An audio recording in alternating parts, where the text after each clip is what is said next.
സ്ത്രീകൾ അബലകളല്ല, അഭിമാനങ്ങളാണെന്ന് സമൂഹത്തോട് വിളിച്ചു പറയുന്ന നമ്മുടെ റെഡ് കാർപ്പറ്റിന്റെ പുതിയൊരു എപ്പിസോഡിലേക്ക് എല്ലാവർക്കും സ്വാഗതം. So let's begin the show. This is red carpet.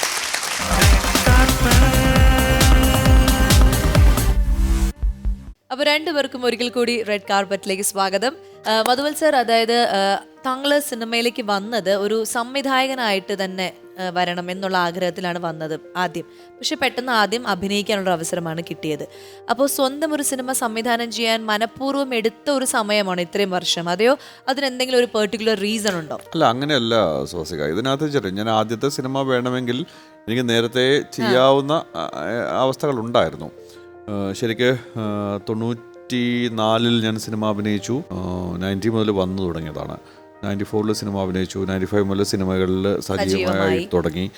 2008 ഞാൻ പിന്നെ സിനിമ ഡയറക്റ്റ് ചെയ്യുന്നത്. അപ്പോൾ ആ 2000 മുതൽ 2008 വരെയുള്ളൊരു പീരീഡിൽ പലപ്പോഴായിട്ട് നമ്മുടെ കഥയെക്കുറിച്ചും സ്ക്രിപ്റ്റ് ചെയ്യലും ഒക്കെ ആയിട്ട് കുറേ പോയിട്ടുണ്ടായിരുന്നു. 2008 ഇതിനൊരു ടൈം ബൗണ്ടഡ് ആവുന്നതിൽ, കാരണം വെച്ച് കഴിഞ്ഞാൽ സിനിമ നമുക്ക് ചെയ്യാൻ ഓരോ സിനിമയും ഒരു പുതിയ ക്ലാസ് റൂമാണ്. നമുക്ക് എന്നെ സംബന്ധിച്ചുള്ള ഒരു പുതിയ ക്ലാസ് റൂമാണ്. എന്ത് ചെയ്യണം, എന്ത് ചെയ്യണ്ട എന്ന് പഠിപ്പിച്ചിട്ടുള്ള സംവിധായകരുണ്ട്.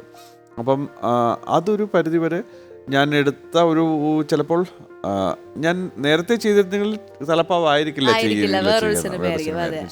അതങ്ങനെ ഒരു സംഭവിച്ചു, അല്ലെങ്കിൽ ആ സിനിമയ്ക്ക് വേണ്ടിയിട്ട് അതങ്ങനെ സംഭവിച്ചു പോയ ഒരു കാര്യമായിട്ട് തന്നെ കാണുന്നുള്ളൂ. അത് കഴിഞ്ഞിട്ട് അടുത്ത സിനിമയും അങ്ങനെ തന്നെയാണ്.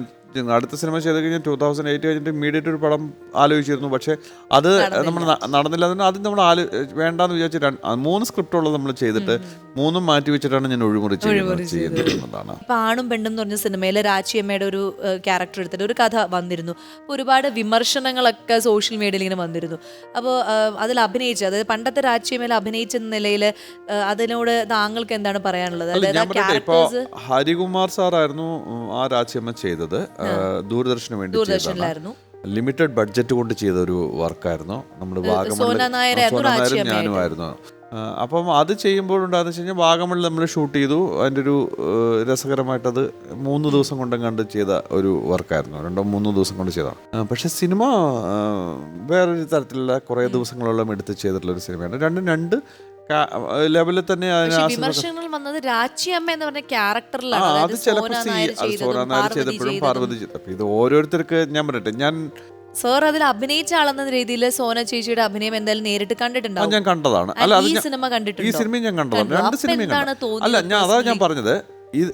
ശരിക്കും ഒരു സിനിമ ഉണ്ടാവുന്നത് ആക്ടേഴ്സിന്റെ മനസ്സിലല്ല, ഡയറക്ടേഴ്സിന്റെ മനസ്സിലാണ് സിനിമ ഉണ്ടാവുന്നത്.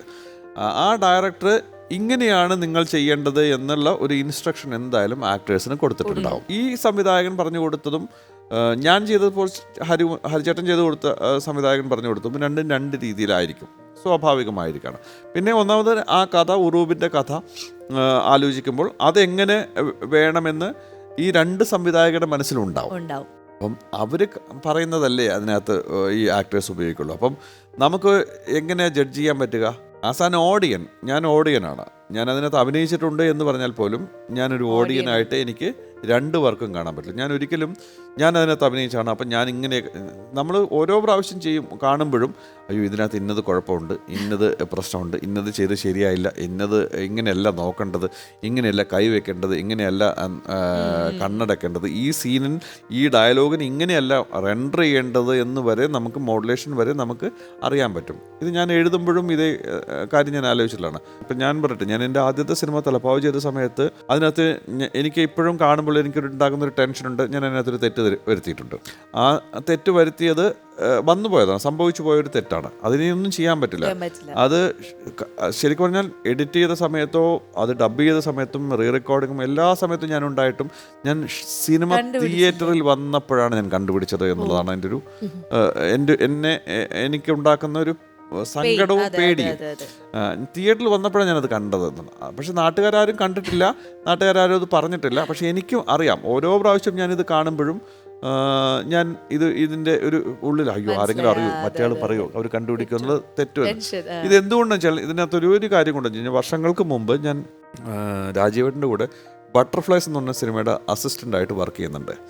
അന്ന് ആ സിനിമയിൽ ഒരു വലിയ തെറ്റ് പറ്റിയിട്ടുണ്ട്. തെറ്റ് പറ്റിയിട്ടെന്ന് പറഞ്ഞാൽ ഒരു കണ്ടിന്യൂറ്റി ജമ്പിൻ്റെ ഒരു സാധനം ഉണ്ടാക്കിയിരുന്നു. ഞാൻ അന്ന് കോസ്റ്റ്യൂം കണ്ടിന്യൂറ്റിയും കൂടെ നോക്കിയിരുന്ന ഒരാളായിരുന്നു. അപ്പം അതിൻ്റെ അകത്ത് കണ്ടിന്യൂറ്റി എന്ന് പറയുന്നത് ഐശ്വര്യ ജഗദീഷിനെയും പിന്നെ കൽപ്പനയും കൂടെ ഒരു മുറിയിലിട്ടിട്ട് പൂട്ടിയിട്ട് പോകുന്നുണ്ട്. മുറിയിലിട്ട് പൂട്ടുന്നു സീക്വൻസിൽ.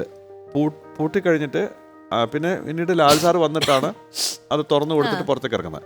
ഈ പൂട്ടുന്നത് വേറൊരു ദിവസം, പൂട്ടുന്നത് വരെയുള്ള സീക്വൻസ് വേറൊരു ദിവസം എടുത്തത്.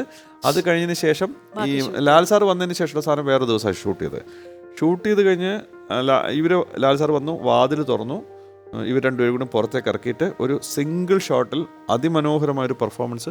ഒരു റൂമിൽ സ്റ്റെയർ കേസ് ഇറങ്ങി വന്ന് താഴെ വന്ന് നിന്ന് അടിയും ബഹളത്തിലേക്ക് ആകുന്നത് വരെയുള്ള സീക്വൻസ് എടുത്തു കഴിഞ്ഞ് ആ ഷോട്ട് കഴിഞ്ഞു. അതിൻ്റെ ബാക്കി ക്ലോസപ്പ് റേഞ്ചുകൾ എടുത്തുകൊണ്ടിരുന്നപ്പോഴാണ് ഞാൻ തിരിച്ചറിയുന്നത് കൽപ്പന ബ്ലൗസ് വേറെ കളറാണ്. ഇതുണ്ടാക്കുന്നൊരു ടെൻഷനുണ്ട് അന്നത്തെ കാലത്ത്. 93 പടമാണത്. അതും ഫിലിം 91 പടം, 91 പടമാണ്. അപ്പം ഫിലിമാണ്. ഇത്രയും വലിയൊരു ഗംഭീര പെർഫോമൻസ് ഏരിയ ഷൂട്ട് ചെയ്ത് കഴിഞ്ഞതിന് ശേഷമാണെന്നുണ്ടാവും. പക്ഷേ ഞാൻ കൽപ്പനയുടെ അടുത്ത് ചെന്നു. കാരണം വെച്ച് കഴിഞ്ഞാൽ സംഭവം ഇത്രേ ഉള്ളൂ, ഇപ്പോഴും എനിക്ക് ഓർമ്മയുള്ളതാണ്. ഒരു കറുത്ത ബ്ലൗസിൽ വെളുത്ത പുള്ളികൾ എന്നുള്ളതാണത്. ഈ കറുത്ത ബ്ലൗസ് തന്നെയാണ് ഇട്ടിരിക്കുന്നത്, രണ്ടും പുള്ളിയില്ല എന്നുള്ളതാണ്. അപ്പം ആ പുള്ളി വൈറ്റായിട്ട് ഡോട്ട്സ് ആണത്. അപ്പം അത് ഞാൻ ചെന്നിട്ട് അവസാനം ഞാൻ പറഞ്ഞു ഒന്നും ചെയ്യാൻ പറ്റില്ല. കാരണം മറ്റേ ഷോട്ടിനകത്ത് നമുക്ക് കൃത്യമായിട്ട് ഇവരെ വാതിൽ തുറത്ത് ഇറക്കി കഴിഞ്ഞതിന് ശേഷം കൽപ്പന രണ്ടുപേരും കൊണ്ട് ഇറങ്ങി കഴിഞ്ഞിട്ട് ജഗദീഷിനെയും പിടിച്ചു കൊണ്ടാണ് ലാൽ സാറ് പോകുന്നത്. കൽപ്പന ബാക്ക് ഡ്രോപ്പിൽ ഉണ്ടെന്ന് മാത്രമേ ഉള്ളൂ. രണ്ടാമത്തെ ക്ലോസപ്പ് എടുക്കുമ്പോൾ ഇത് അറിയാൻ പറ്റും. ഞാൻ ചെന്നിട്ട് അവരോട് ചേച്ചിയോട് പറഞ്ഞു സാരി കൊണ്ട് മൂടിയിട്ട് അപ്പം കയ്യടി ഇവിടെ മാത്രമേ കാണുള്ളൂ, ഇങ്ങനെ നിൽക്കുന്ന സാധനമുണ്ട്. അങ്ങനെ ഞാൻ രക്ഷപ്പെട്ട ഒരു കഥയുണ്ട്. അത്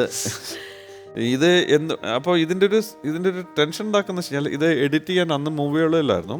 മൂവികളിൽ ഇത് എഡിറ്റ് ചെയ്യുന്ന സമയത്ത് അംബിസാറായിരുന്നു, ഗോപാൽസൻ സാർ. അമ്പിയുടെ കാണുമ്പോഴൊക്കെ ഈ സീക്വൻസ് എഡിറ്റ് ചെയ്യുമ്പോഴൊക്കെ ദൈവമേ പിടിക്കരുതേ എന്ന് പറയുന്നൊരു പേടിയൻ ഒരു അസിസ്റ്റന്റ് ഞാൻ പറഞ്ഞില്ലായിരുന്നു. പിന്നീട് ഞാൻ കുറെ കഴിഞ്ഞതിന് ശേഷം ഞാൻ ഇത് വേറെ സ്ഥലത്ത് പറഞ്ഞത്. ചേച്ചി, അതായത് നിങ്ങളുടെ ആ ഒരു കാലഘട്ടത്തിലുള്ള സുഹൃത്തുക്കളായിട്ട് ഇപ്പോഴും കണക്ഷൻ ഒക്കെ വെക്കുന്നുണ്ടോ? ആ സമയത്ത് അഭിനയിച്ചിരുന്ന ആരെങ്കിലും ഒക്കെ ക്ലോസ് ആയിട്ട്? ഫിലിം ഫീൽഡിൽ നിന്ന് അങ്ങനെ ഒരുപാട് ഫ്രണ്ട്സ് ഇല്ല. വളരെ റെയർ. ഞാൻ അഭിനയിച്ച് തുടങ്ങുന്ന കാലം മുതലേ ഉള്ളൊരു ഫ്രണ്ടാണ് മഞ്ജു പിള്ള. മഞ്ജു ഞാൻ ഒരുമിച്ച് മരണം ദുർബലത്തിൽ വർക്ക് ചെയ്ത് അന്ന് മുതലുള്ള ഫ്രണ്ട്ഷിപ്പ് ഇന്നും ഫോളോ ചെയ്യുന്നു. ഇടയിൽ രശ്മി ബോബൻ, അങ്ങനെ വളരെ കുറച്ച് പേരേ ഉള്ളൂ. അത് ശരി. എന്തായാലും ഈ ഫ്രണ്ട്സ് അല്ലെങ്കിൽ ഇപ്പം മഞ്ജു ചേച്ചി തന്നെയാണെന്ന് തോന്നുന്നു ഇവിടെയൊക്കെ വന്നിട്ട് ഇങ്ങനെ പറഞ്ഞിട്ടുണ്ട് നന്നായിട്ട് പാടും ശ്രീലക്ഷ്മി എന്നുള്ളത്. അവരൊക്കെ വന്ന് പിന്നെ ഘോരമായിട്ട് ഇവിടെ ഈ കസേരയിൽ ഇരുന്ന് പറഞ്ഞിട്ടുണ്ട്. അപ്പോൾ എന്തായാലും ആ ഒരു മനോഹര ഗാനം നമുക്ക് വളരെയധികം ആഗ്രഹമുണ്ട്. മയങ്ങിപ്പോയി ഞാൻ മയങ്ങിപ്പോയി രാവിൻ പിന്നില മഴയിൽ മയങ്ങിപ്പോയി ഞാൻ മയങ്ങിപ്പോയി രാവിൻ പിന്നില മഴയിൽ മയങ്ങിപ്പോയി നീ വരുമ്പോൾ നിൻ വിരൽ തൊടുമ്പോൾ ഞാൻ അഴകിൻ മിഴാവായി തുളുമ്പിപ്പോയി മയങ്ങിപ്പോയി ഞാൻ മയങ്ങിപ്പോയി രാവിൻ പിന്നില മഴയിൽ മയങ്ങിപ്പോയി. അസലായിരുന്നു ചേച്ചി, താങ്ക് യു സോ മച്ച്. അതെ, നന്നായി. നിങ്ങൾക്ക് രണ്ടുപേർക്കും കൂടി ഞാൻ ഒരു സമ്മാനം കൂടി നൽകുന്നുണ്ട്. യെസ്, നിങ്ങൾക്ക് രണ്ടുപേർക്കും.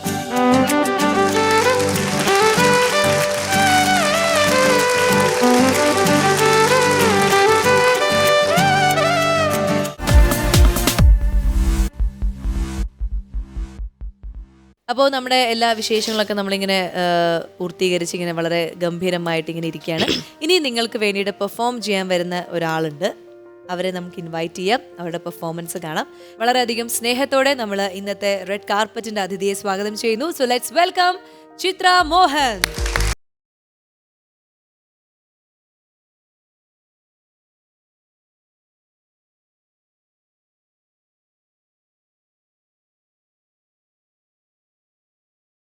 നമസ്കാരം. റെഡ് കാർപ്പറ്റിലേക്ക് സ്വാഗതം. കേരള നടന ഒരു അധ്യാപിക അല്ലെങ്കിൽ കേരള നടന കലാകാരി എന്നൊക്കെ നമുക്ക് വിശേഷിപ്പിക്കാവുന്ന ഒരു പേഴ്സണാലിറ്റിയാണ് ഇന്ന് ലഭിച്ചിരിക്കുന്നത്. ആൻഡ് ശ്രീലക്ഷ്മി ചേച്ചിക്ക് വളരെയധികം സന്തോഷമുണ്ട് അല്ലേ? ഞാൻ കുഞ്ഞിലേ മുതലേ ഞങ്ങൾക്ക് ഒരേ ഇൻസ്റ്റിറ്റ്യൂട്ടിൽ ടീച്ചർ അവിടെ കേരള നടനം പഠിപ്പിക്കുമായിരുന്നു, ഞാൻ അവിടെ ബാക്കിയുള്ളത് പഠിക്കുമായിരുന്നു. അതെ അതെ. അപ്പോൾ ഗുരുക്കന്മാരിൽ ഒരാളാണ്. അതെ, ടീച്ചർ അപ്പോൾ പറയൂ, അതായത് 46 വർഷമായി അല്ലേ ഇപ്പോൾ ഈ ഒരു മേഖലയിൽ സജീവമായിട്ട്. അപ്പോൾ എങ്ങനെയായിരുന്നു ഇതിൻ്റെ തുടക്കം? എങ്ങനെ പോകുന്നു കേരള നടനം എന്ന് പറയുന്ന ഈ കലയുടെ ആയിട്ടുള്ള ജീവിതം? ഇത് ഞാൻ എൻ്റെ 17ാമത്തെ വയസ്സിലാണ് കേരള നടനം എന്നുള്ള രീതിയിൽ പഠിക്കാൻ തുടങ്ങിയത്. കാരണം ഞാൻ പഠിച്ചിരുന്ന കലയ്ക്ക് ആദ്യകാലത്ത് ഒരു പേരില്ലായിരുന്നു, എനിക്കറിയില്ലായിരുന്നു ശരിക്കും. ഈ ഒരു ഡാൻസിനൊരു പേരില്ലായിരുന്നു. ഈ ഡാൻസിനൊരു ശരിക്കുള്ളൊരു പേരില്ലായിരുന്നു. കാരണം ഗുരുഗോപിനാഥ് ആദ്യം ഇത് സംവിധാനം ചെയ്ത സമയത്ത് കഥകളി നടനം എന്നുള്ള പേരാണ് ആദ്യം കൊടുത്തിരുന്നത്. കേരള നടനത്തിനെ കുറിച്ച് കേരളത്തിലുള്ളവർക്ക് ആർക്കും തന്നെ അത്ര വലിയ അറിവില്ലായിരുന്നു. ടീച്ചറെ പറഞ്ഞ ശരിയാണ്. കാരണം ഞാൻ എൻ്റെയൊക്കെ യൂത്ത് ഫെസ്റ്റിവൽ ടൈമിൽ കേരള നടനം ഇല്ല. ഞാൻ അതൊക്കെ കഴിഞ്ഞിട്ടാണ് ഇങ്ങനെ ഒരു ആർട്ട് ഫോം കണ്ടു തുടങ്ങിയത്. മനസ്സിലായി.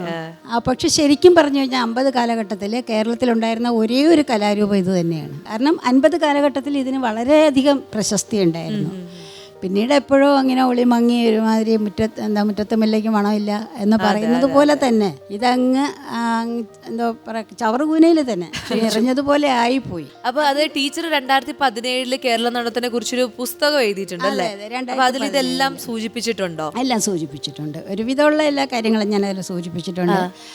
ഈ കലയുടെ ഒരു നാശത്തിൻ്റെ വക്കിലേക്ക് പോകുന്നതായിട്ടൊരു തോന്നൽ എനിക്കുണ്ടായി. അതിൻ്റെ ചുവടുകളാണെങ്കിലും ഓരോരുത്തരും ഇത് എന്ന് വെച്ചാൽ ഇത് ആരും തന്നെ അടിസ്ഥാനമായിട്ട് പഠിക്കാതെ, ഞാൻ പറയാൻ വന്നത് ആദ്യകാലങ്ങളിൽ കാണുമ്പോൾ ഇതെന്താണെന്ന് നമുക്ക് അതിനൊരു എന്തിനാണെങ്കിലും അതിന് അതിൻ്റെതായിട്ടുള്ള ഒരു ടെക്നിക്കാലിറ്റി വേണം. അത് കളിക്കുമ്പോൾ ഇത് മോഹിനിയാട്ടമാണോ കഥകളിയാണോ അതെന്താണ്? അപ്പം ഇപ്പോഴാണ് ശരിക്കും അതിൻ്റെ പലരും അത് കേരള നടനം എന്ന് പറഞ്ഞ് പഠിച്ചു തുടങ്ങിയത്. കേരള നടനത്തിന് ഒരു പ്രത്യേക നടനത്തിന്റെ വേഷം എന്ന് പറഞ്ഞാൽ ഗുരുജി പറഞ്ഞിട്ടുള്ളത് എന്താണോ ക്യാരക്ടർ, ഏത് ക്യാരക്ടറാണോ ചെയ്യുന്നത് ആ ക്യാരക്ടർക്ക് ഒരു വേഷം. അതായത് നമ്മള് നർത്തകിയുടെ ക്യാരക്ടർ എന്താണോ അതിനനുസരിച്ചുള്ള വേഷം. രാജാ രവിവർമ്മയുടെ ചിത്രങ്ങളിൽ കാണുന്ന ഇപ്പൊ കൃഷ്ണനാണെങ്കിൽ കൃഷ്ണൻ, ശിവനാണെങ്കിൽ ശിവൻ, ആ വിധത്തിൽ രാജാവാണെങ്കിൽ രാജാവ് തന്നെ ആയിരിക്കണം. ഇപ്പം കഥകളിയിൽ ഒരേ വേഷത്തിൽ പലർക്കും ആടാം, പക്ഷെ ഇത് പല വേഷങ്ങളിൽ തന്നെ പലർക്കും ആടാൻ പറ്റുള്ളൂ. ടീച്ചർ, ഇപ്പോൾ ഈ കേരള നടനം എന്ന് പറയുന്ന ഒരു കലാരൂപം 99-ന് ശേഷമാണ് സജീവമാകുന്നു പറഞ്ഞു.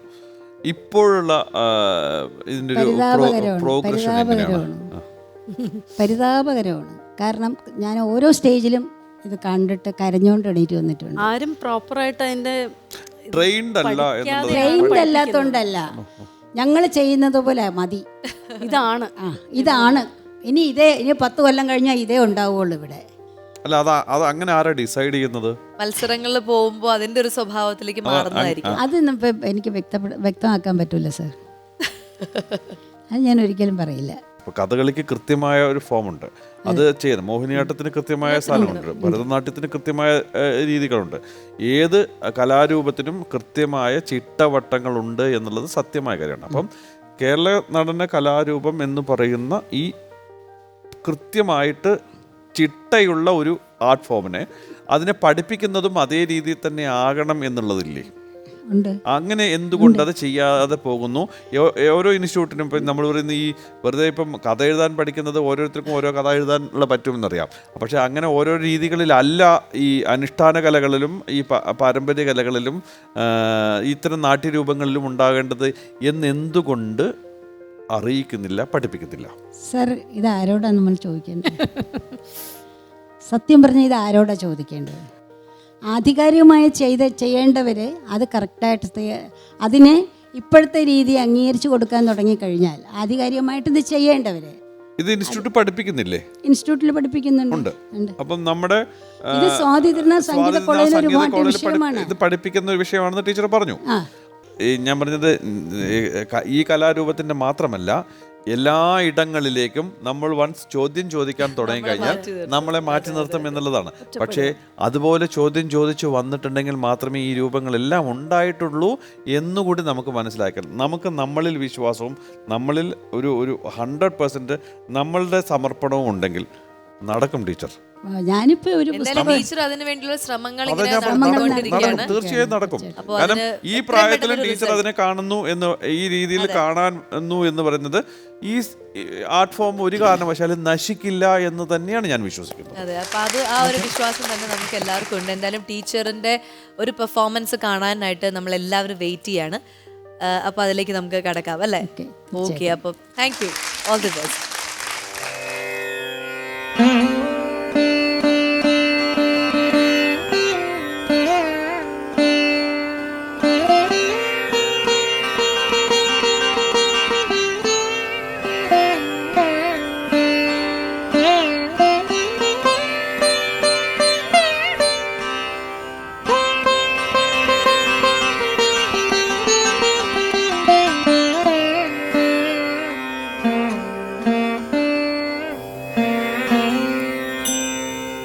കരുണ ചെയ്യുവാൻ എന്തു താമസം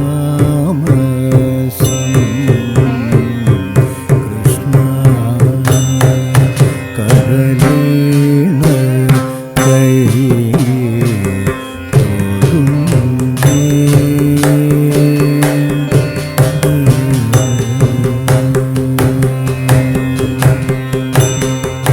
കരുണ ചെയ്യാനെന്തു താമസം കൃഷ്ണ കരുണ ചെയ്യാനെന്തു താമസം കൃഷ്ണ കരുണ ചെയ്യുവാനെന്തു താമസം കൃഷ്ണ കരുണ ചെയ്യുവാനെന്തു താമസം കൃഷ്ണ കരളീണ കൈ തൊടുന്നേ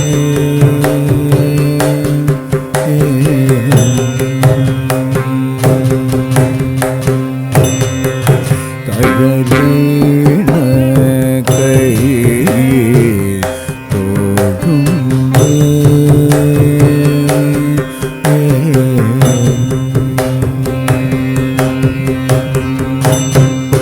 കരുണ ചെയ്യുവാനെന്തു താമസം കൃഷ്ണ കരളീണ കൈ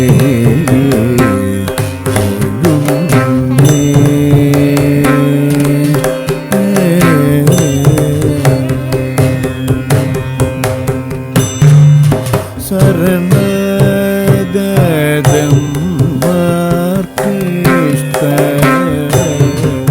വരദാനം ചെയ്തു ചമ്മേ ശരണഗതം മാർക്കിഷ്ട വരദാനം ചെയ്തു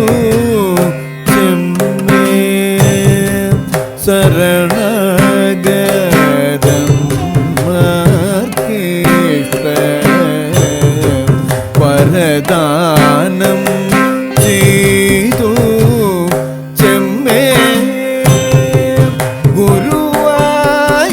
ഗുരുവായൂരം തന്നിൽ മരുമഖില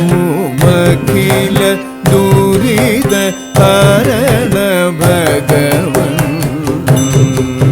ഗുരുവായൂർ തന്നിൽ മരുമഖില ദുരിത ഹരണ ഭഗവൻ ഗുരുവായൂർ തന്നിൽ മരുമഖില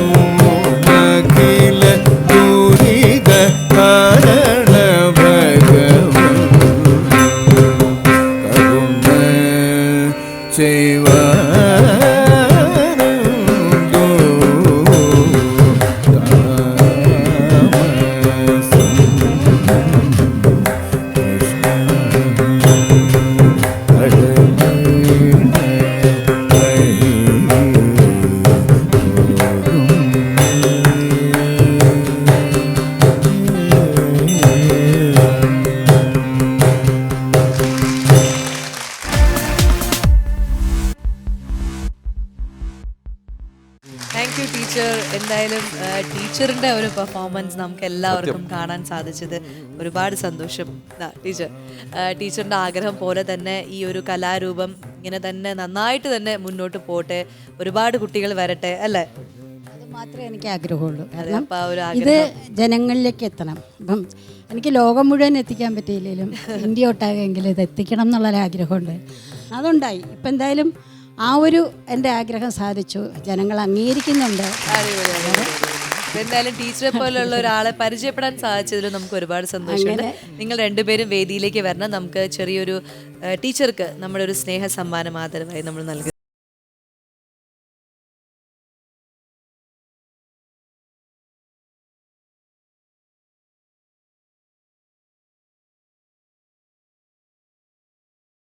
ഒരുപാട് സന്തോഷമായി. നമുക്ക് ഈ ഒരു എപ്പിസോഡ് വൈൻഡ് അപ്പ് ചെയ്യാനുള്ള സമയമായിരിക്കുകയാണ്. പക്ഷെ ഒരുപാട് വിശേഷങ്ങൾ, നല്ല പെർഫോമൻസുകൾ എല്ലാം ഇങ്ങനെ മനസ്സിൽ സൂക്ഷിച്ചു വയ്ക്കാവുന്ന കുറേ നല്ല ഓർമ്മകൾ ഞങ്ങളുടെ റെഡ് കാർപ്പറ്റ് പ്രേക്ഷകർക്ക് നിങ്ങൾ 3 പേരും ചേർന്ന് സമ്മാനിച്ചിരിക്കുകയാണ്. അപ്പോൾ ടീച്ചർക്കും നന്ദി and thank you so much. Sreelakshmi ചേച്ചി ആൻഡ് വത്സർ, thank you so much for coming. അപ്പോൾ നമ്മുടെ റെഡ് കാർപ്പറ്റിന്റെ ഇന്നത്തെ എപ്പിസോഡ് നമ്മളിവിടെ വൈൻഡ് അപ്പ് ചെയ്യാണ്. അപ്പോൾ അടുത്ത എപ്പിസോഡിൽ പുതിയ അതിഥികളും പുതിയ പെർഫോമൻസുമായിട്ട് ഞാൻ ഇവിടെ തന്നെ ഉണ്ടാവും. So till then, take care and bye-bye. This is Red Carpet. Costume courtesy for Swastika. Salah Boutique by Sajali Salim.